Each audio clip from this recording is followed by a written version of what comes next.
അപ്പോൾ ഇതാണ് കേട്ടോ കുന്നുംകുളത്ത് RH എന്ന് പറഞ്ഞിട്ടുള്ള സിനിമാ തിയേറ്റർ. ഈ ഒരു ബിൽഡിങ്ങിൻ്റെ ഉള്ളിലാണ്. ഇതൊരു ഷോപ്പിംഗ് കോംപ്ലക്സ് ആണ് കേട്ടോ. അപ്പോൾ ഇവിടെയാണ് ഇപ്പോൾ RH സിനിമാ തിയേറ്റർ എന്ന് പറഞ്ഞിട്ടുള്ള തിയേറ്ററുകൾ ഇതിൻ്റെ ഉള്ളിലുള്ളത്.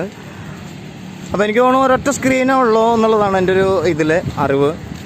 അപ്പോൾ ഇവിടെ ഒക്കെ വന്ന് സിനിമ കാണുന്നവരാണെങ്കിൽ കുന്നുകുളക്കാരൊക്കെ ഉണ്ടെങ്കിൽ നമുക്ക് സ്പെഷ്യലായിട്ട് നിങ്ങൾ കമൻറ്റുകളൊക്കെ നമ്മൾ ആഗ്രഹിക്കുകയാണ്. എന്തായാലും നിങ്ങൾ ഈ സിനിമയെക്കുറിച്ചിട്ടുള്ള തിയേറ്ററിനെ കുറിച്ചിട്ടുള്ള റിപ്പോർട്ടുകളൊക്കെ അഭിപ്രായങ്ങളൊക്കെ ഇടുക.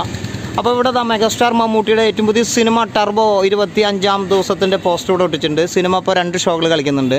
12:30 PM 10 PM കേട്ടോ. ഇപ്പോഴും കുന്നുകുളത്ത് 2 ഷോകൾ ഈ ഒരു സിനിമ കളിച്ചുകൊണ്ടിരിക്കുന്നുണ്ട്. അപ്പോൾ നമുക്കറിയാം ഭാവന തിയേറ്ററിലൊക്കെ ഈ ഒരു സിനിമ ഇറങ്ങി പോയിട്ടുള്ളതാണ്.